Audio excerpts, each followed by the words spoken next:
People are divided about how we should approach these intense experiences related to past events called nostalgia. Some people just love to immerse themselves in memories, good or bad, and take deep journeys into the realm of the former. Other people avoid clinging to memories because this only makes them sad. So can we see nostalgia as an enjoyable indulgence in the past, or is it actually a form of suffering and thus harmful? For this video, I've explored several philosophical ideas about the human engagement in nostalgia.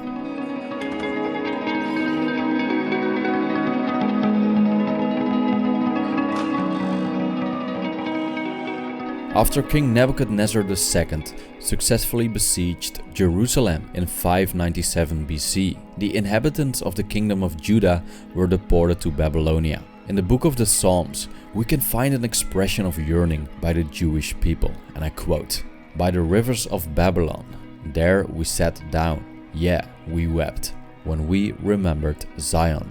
End quote.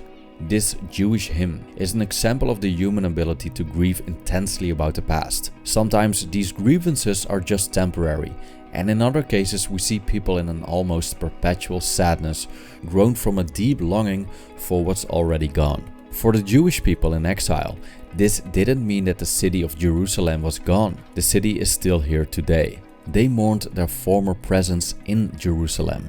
So nostalgia is really about our personal relation to the environment. For those in exile, many memories were created in the city of Jerusalem. Things like youth, friendships, childbirth, good times with family members, etc. And therefore, the Jewish people had become attached to this city. In their collective story, Jerusalem is their city, but their deportation by the enemy meant an involuntary abandonment of the place they were so attached to, together with all the individual as well as collective stories related to it. Jerusalem had become part of their identity.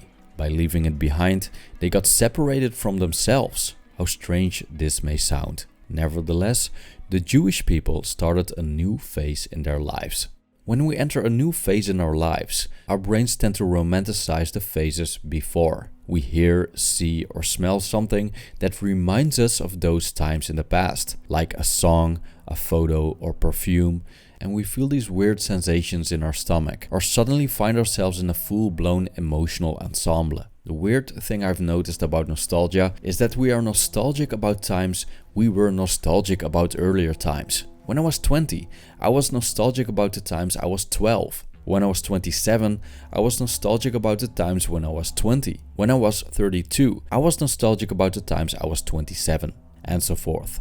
When you look at it, it doesn't make any sense to long for a period of time and a few years later, long for the period of time in which you were longing for another period of time. So the Jewish people were in agony when they were deported, but it won't surprise me that some of them looked back on the time of deportation with nostalgic feelings afterwards. War, for example, is considered a terrible thing. How come that people that have experienced the Second World War can be quite nostalgic about it sometimes?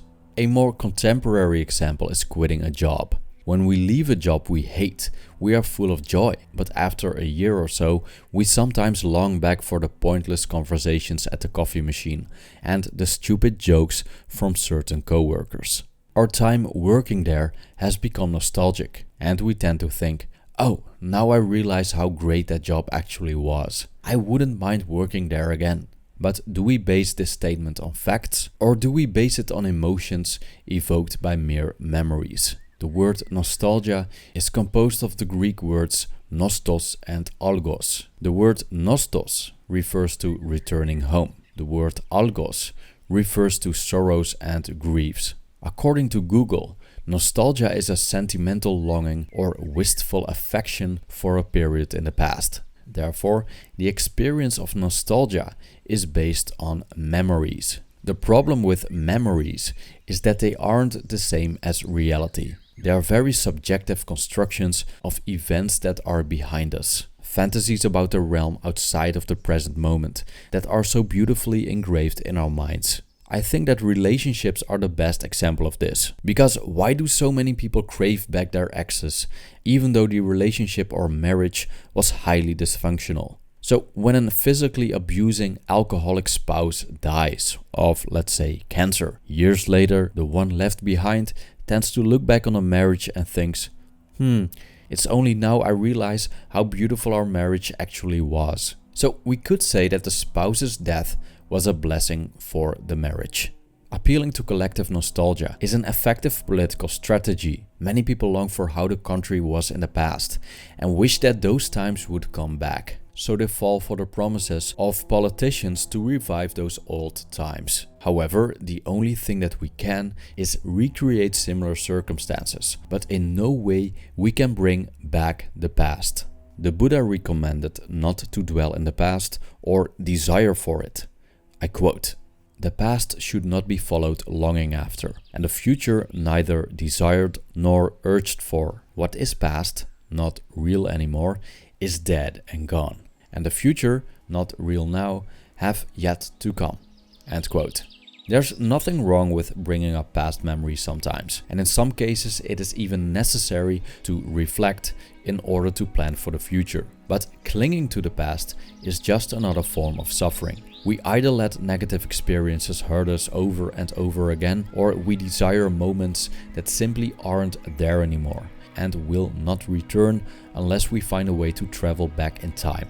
I would like to add that the nature of our memories makes the past unreliable as well, simply because they are a recreation by the mind, and thus not the real thing. Here's a quote by Stoic philosopher Seneca: "We suffer more often in imagination than in reality." End quote. Being caught up in our imagination means that we are avoiding the present moment. Thus, nostalgia comes from a dissatisfaction with the present moment and does not appreciate the period we are living in. But only when it's gone, we remember the beauty of it. By clinging to the things that aren't really there, we don't just escape the present, we also resist the changing nature of our existence. And when we realize that the moments we desire aren't there anymore, we experience sadness. Get busy living or get busy dying is a famous quote from the movie The Shawshank Redemption. When we refuse to live in the present, despite the ever-changing nature of the universe, we suffer. Yet many people spend great amounts of their lives residing in fantasies about times that are gone. Therefore, nostalgia is not only a clinging to the past, but a human rebellion against impermanence as well. Thank you for watching.